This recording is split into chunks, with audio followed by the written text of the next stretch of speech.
पर्दाफाश हुआ है। और इंदौर तक नहीं, उसके तार रतलाम और आसपास भी जुड़े हुए हैं। भारत सरकार ने भी 15 जिले हमारे, उनमें नशा मुक्ति अभियान की जरूरत महसूस की थी। देश के 272 जिले ऐसे हैं, उनमें हमारे भी 15 जिले हैं। मैं मध्य प्रदेश में जो ड्रग माफिया है, और ड्रग्स मतलब वो जो सफेद पाउडर जिसको कोई कोकीन कहता है, कोई और एमडीएमए, जो जिंदगी तबाह कर देते हैं बच्चों की, और यहां तक कि कई जगह बेटियों को भी उसकी आदत लगाई जा रही है। ऐसे ग्रोह का भी पता चला है। टीनेजर्स, हमारे बच्चे, किशोर वय की, कैसे उनको आदत लग जाए। और कई जगह अब एक आश्चर्यजनक तथ्य आया कि एक आध तो जिम में भी ऐसी कोशिश होती है कि वहां थोड़ा कुछ देर की आदत लगा दी जाए, और एक बार आदत लग जाए तो उसके बिना वो रह नहीं सकता। तो बच्चों की जिंदगी तबाह हो जाती है, बेटों की, बेटियों की, और बाद में फिर वो अपराध की दुनिया में भी धंसने की संभावनाएं बढ़ती है। कुछ बड़े कस्बों से भी ऐसे समाचार मिले हैं, और इसलिए मुझे लगता है कि हम कार्रवाई तो कर रहे हैं, लेकिन ड्रग माफिया को उखाड़ फेंकने के लिए एक समन्वित और विशेष अभियान की आवश्यकता है। और इसलिए मुझे लगता है इंदौर ट्रेन संभाग नहीं, लेकिन अब कई बार नरसिंहपुर की खबर आती है बड़ी मात्रा में। अभी जो अलग अलग जगह है, स्मैक के मामले में ये भोपाल, राजगढ़, विदिशा, भिंड, दतिया, मुरैना, श्योपुर, ग्वालियर, गुना, शिवपुरी, अशोकनगर, इंदौर, जबलपुर, नरसिंहपुर, रीवा, सिंगरौली, दमोह, देवास, उज्जैन, रतलाम, मंदसौर, नीमच, यहां इस तरह के स्मैक जैसे मादक पदार्थों का प्रचलन है, जिसकी जब कार्रवाइयां करते हैं तो यथाकथा जानकारी मिलती है। अब ये बहुत भयानक है। राजगढ़, सीहोर, श्योपुर, गुना, जबलपुर, मंदसौर, नीमच, रतलाम, अफीम के बारे में अनेकों प्रकार की घटनाएं सामने आती हैं। और एक सबसे ज्यादा डेंजरस है केमिकल ड्रग्स। ये तो स्वास्थ्य के लिए भी बहुत खतरनाक है, और केमिकल ड्रग्स आसानी से मिलती है। ये वही है जो उज्जैन में पकड़ी गई थी, इंदौर वाले केस में। बालाघाट, भोपाल, श्योपुर, इंदौर, कटनी, सिवनी, रीवा, सतना, सिंगरौली, शहडोल, डिंडोरी, उमरिया, अनूपपुर, छतरपुर, रतलामपुर, मंदसौर।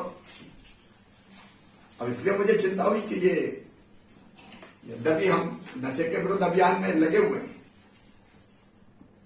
लेकिन एक व्यापक अभियान की जरूरत है।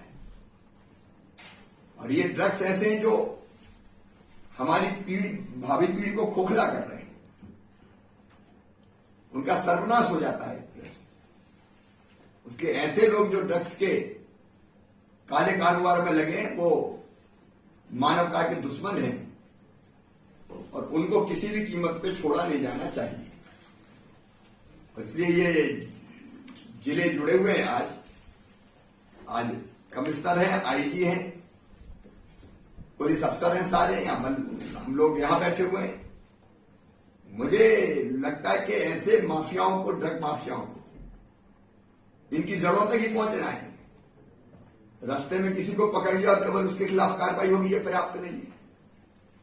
ये कहां से आता है, कौन लाता है, क्या केवल मध्य प्रदेश में इसकी जड़ें है, या फिर अंतर्राज्यीय और इंटरनेशनल मामला है, तो बाकी राज्यों से भी हम टाई अप करेंगे।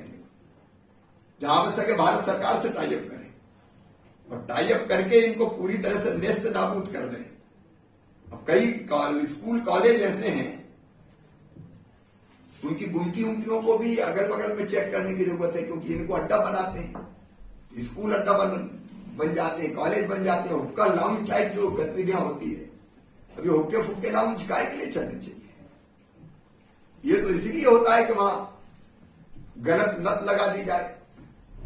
मैं कोई हर जिम की बात नहीं कर रहा, लेकिन कहीं अगर ऐसी गतिविधि समझ में आती है, उस पर भी ध्यान देने की जरूरत है। कई बार जो आर्थिक दृष्टि से संपन्न परिवार होते हैं उनके बच्चों को टारगेट किया जाता है। और मैं कुछ ऐसे परिवारों को पर्सनली जानता हूं जो इसलिए परेशान है कि बच्चे गलत दिशा में चले गए।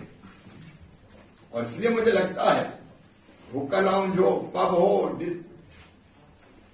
और भी ऐसे स्थान हो जहां इस तरह की गतिविधि चल रही है, उसको बहुत गंभीरता से उखाड़ कर फेंकना है। जितने छापे मारे हमारी पुलिस ने, वहां बच्चे नशे में मिले। और इसलिए इन बच्चों को बचाना बहुत जरूरी है। बड़े बड़े कॉलेज, इंजीनियरिंग, मेडिकल कॉलेज के कुछ कैंटीन भी ऐसे हैं जो जानकारियां मिल रही है। मैं किसी को बिना तथ्य के टारगेट नहीं कर रहा, लेकिन पूरी सजगता से एक विशेष अभियान हमारा प्रशासन, विशेषकर पुलिस प्रशासन, उनके साथ